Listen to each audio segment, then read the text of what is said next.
Hey, Johnny. So, just wanted to show you really fast what I had done on the Kronos, which was a replication of the FM8 trap tutorials. First thing I want to do is review what you had done, because I'm sure it's been a very, very long time. You made these tutorials like years ago, so I'm just going to play this right now. Let's have a little listen to that.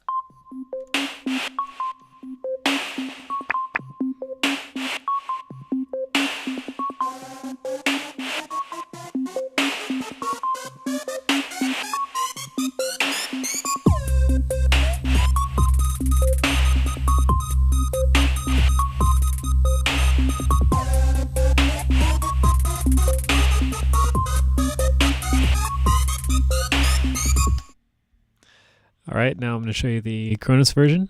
And you hear a little jump in my voice because I'm actually going through the Kronos, and there on the output there's just a compressor and a limiter. Did kind of like a makeshift mastering sort of thing on the Kronos. But anyway, here's this.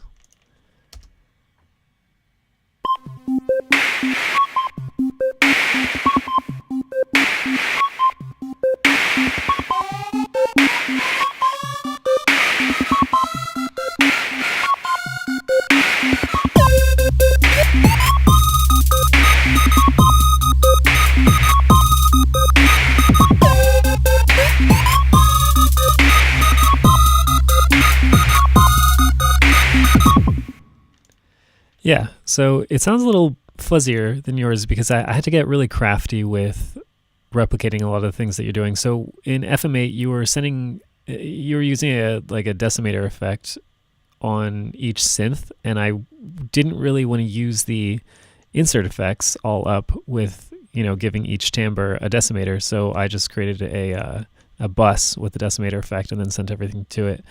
Made it maybe a little bit more fuzzy than it would have been, since it's not like per channel, or I was going to say per voice, but obviously it wouldn't be per voice. But since everything is just kind of going to this send, it's not quite as clean. But just to go into the level of detail that went into each one of these patches. This is mod 7, which is an FM engine inside of the Kronos, and with the claps particularly, I was really happy with solving this one problem. So obviously the claps they happen at like a specific time, so it's a little bit of a delay, and then it's the first clap and the reverse clap, and then another one, and then the toms. So in the Kronos, I don't have tempo synced envelopes. So what I had to do was, if I go to my envelope generators, like here's the first clap, you can see here's the delay. And so they tax on like 59 in order to replicate that. And then here's the reverse clap. And then it was this clap, this third one, that really threw me for a loop. So I put the attack on 74, which was not quite the correct time. It was somewhere between 74 and 75. So what I had to do is I took an LFO and I put it on +1. So that's, it would be the same as having this parameter at 75. But then that LFO is actually not cycling. It's in stop mode. And then I set the phase to 35. So if you imagine this being 0, the top would be 1. And so a stopped LFO at 35 means it's a value of like point, whatever this is.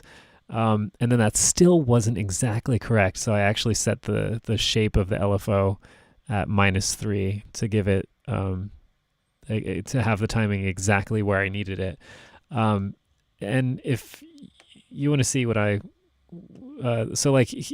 for the reason I had to go through all that is because the timing of any stage of the envelope is an arbitrary value between 0 and 99. So that's not milliseconds.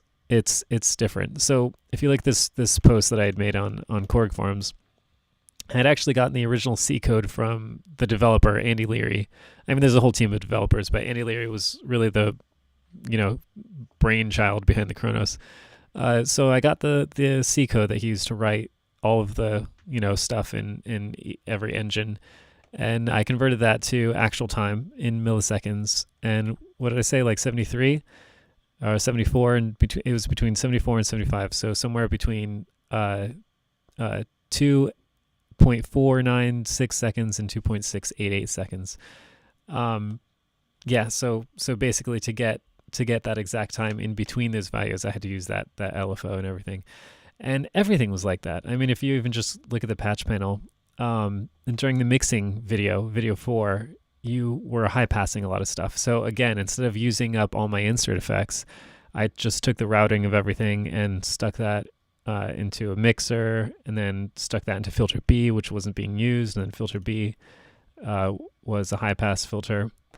So yeah, and then likewise for other things, like when you were using, like, for example, distortion. I guess I can jump over to the kick, and then, like, instead of using you were using Saturn, I would just take the signal out of and instead of going to the output, I would take that and go into like an operator or oscillator. In Mod 7, they just call them oscillators, and like oscillator 1 would just be a wave shaper with this tan shape, which is just mimicking like common tube distortion. So yeah, a lot of work went into it. I mean, I was even writing you about converting like number of samples into milliseconds. So I was really trying to get the details correct. The riser obviously is not very accurate. I would have to go back and look at where I went wrong. I was probably like falling asleep while doing it, but yeah, I mean, it's still a lot of fun. So I thought I'd show you, and it's really cool. I mean, I wish somebody would look at my videos and do some of my sounds on their synths. I think the subtle differences between synthesizers is really, really neat, and I really like hearing what those differences are. Like, how a Moog has like a lot of bottom end in the oscillators, or how like if you overdrive the resonance on a Blofeld, it'll like change frequency or something like that.